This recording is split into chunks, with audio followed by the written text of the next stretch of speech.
Well, I've kinda heard the noise for talking on this theater. Yeah, Anthony, I don't know why it isn't cut. Shut up, you were making noise about. I am trying to watch this movie. All you need do is loud for make my ear blown out. Now it is all your fault, so you need to stop talking and shut up. Shush. Be quiet. Or people will gonna get upset if you don't be quiet, William. I don't care, Sam, just do whatever you want. What the heck is supposed to be, huh? Don't Joker will beat you up or do something else and nothing happened to you? No, Jessa, please, quiet. Fine. I don't have time for this stupid questions. I said be quiet. Hey, there's no time for this game and I don't wanna ask you no more for sure. Can you please settle down? Because you make people upsetting for make some loud noises and tell me what's going on here?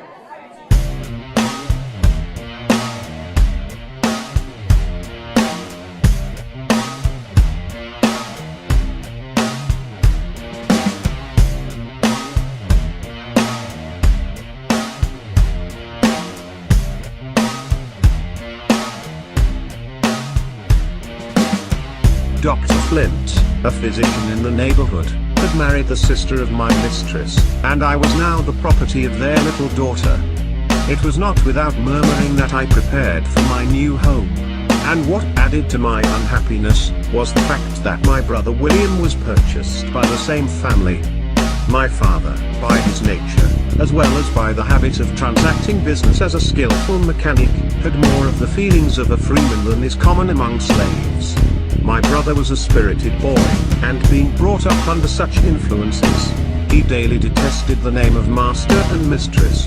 One day, when his father and his mistress both happened to call him at the same time, he hesitated between the two, being perplexed to know which had the strongest claim upon his obedience. He finally concluded to go to his mistress. When my father approved him for it, he said, "You both called me, and I didn't know which I ought to go to first." "You are my child," replied our father, "and when I call you, you should come immediately, if you have to pass through fire and water." Poor Willie. He was now to learn his first lesson of obedience to a master. Grandmother tried to cheer us with hopeful words, and they found an echo in the credulous hearts of youth. When we entered our new home, we encountered cold looks, cold words, and cold treatment. We were glad when the night came. On my narrow bed I moaned and wept. I felt so desolate and alone. I had been there nearly a year, when a dear little friend of mine was buried. I heard her mother sob, as the clods fell on the coffin of her only child, and I turned away from the grave, feeling thankful that I still had something left to love.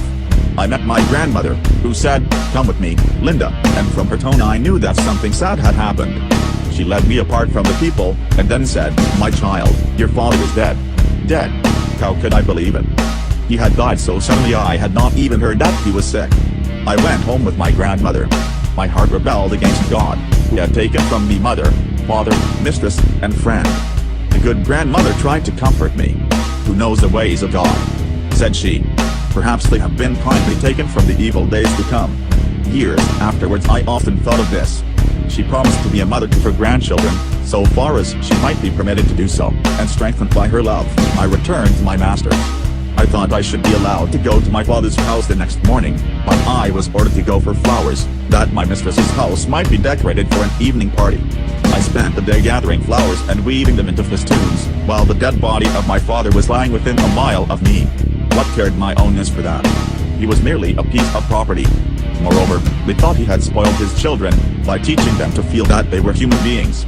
This was blasphemous doctrine for a slave to teach, presumptuous in him, and dangerous to the masters. The next day I followed his remains to a humble grave beside that of my dear mother. There were those who knew my father's worth, and respected his memory. My home now seemed more dreary than ever. The laugh of the little slave children sounded harsh and cruel. It was selfish to feel so about the joy of others. My brother moved about with a very grave face. I tried to comfort him, by saying, "Take courage, Willie. Brighter days will come by and by."